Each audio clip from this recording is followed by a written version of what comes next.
কাচকি শুটকি মাছ, এই দেখো এর সাথে কাঁচা পেঁয়াজ রয়েছে, পেঁয়াজ কুচি করে কেটে নিয়েছি, টমেটো কুচি, একটা কাঁচা লঙ্কাকে কেটে নিয়েছি, তার সাথে আছে ডাঁটা, তার সাথে আছে রসুন কুচি অল্প, আর এটা হচ্ছে একটু আলু রেখেছি, কাঁচা লঙ্কাটা গোটা দেবো। চলো আজকে একটুখানি শুটকি মাছের ঝাল রান্না করি। কড়াইতে তেলটা গরম হয়ে গেছে, শুটকি মাছগুলোকে ভেজে নেব। শুটকি মাছগুলোকে লাল লাল করে ভেজে নিচ্ছি। শুটকি মাছ ভাজার তেলেতেই দিয়ে দিচ্ছি পেঁয়াজ কুচি, দিয়ে দেবো রসুন কুচি, হালকা ভাজা ভাজা হয়ে গেছে, এর মধ্যে দেবো আলু কুচি।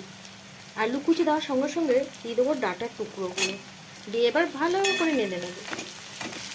এবার দিয়ে দিচ্ছি টমেটো কুচি, তার সাথে এই যে কাঁচা লঙ্কা কুচি। সবজিগুলো ভাজা ভাজা হয়ে গেছে, এবার আমি দিয়ে দেবো মশলাগুলো, মানে হচ্ছে লঙ্কার গুঁড়ো, জিরের গুঁড়ো, হলুদ গুঁড়ো। এটা জল দিয়ে করে দিয়ে দিচ্ছি, এরকম দিয়ে দেবো অল্প নুন। মশলাটা ভালো কষে গেছে, এবার আমি দিয়ে দেবো ভাজা মাছগুলো, আর তার সাথে গোটা কাঁচা লঙ্কা। মশলা ভালো কষে গেছে, এবার আমি দেবো অল্প জল, দিয়ে কিছুক্ষণ রাখবো। শুটকি মাছের ঝাল একদম তৈরি। এবার ধনেপাতা কুচি দিয়ে একটু নেড়ে নামিয়ে দেবো। কাচকি শুটকি মাছ পুরো তৈরি। এবার খেয়ে দেখার পালা, যেটা কীরকম হয়েছে।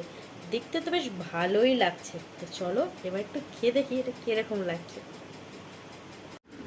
দেখতে বেশ ভালোই হয়েছে, বা একটু ভাতের সাথে মেখে খাওয়া যাক যেটা কীরকম লাগবে। শুটকি মাছ বেশ ভালোই লাগে খেতে, শুটকি মাছের গন্ধই যথেষ্ট। এই দেখো, দেখেছো, দারুণ দেখতে হয়েছে। খেতেও দারুণ হয়েছে। তো আমার কাচকি শুটকি পুরো রেডি।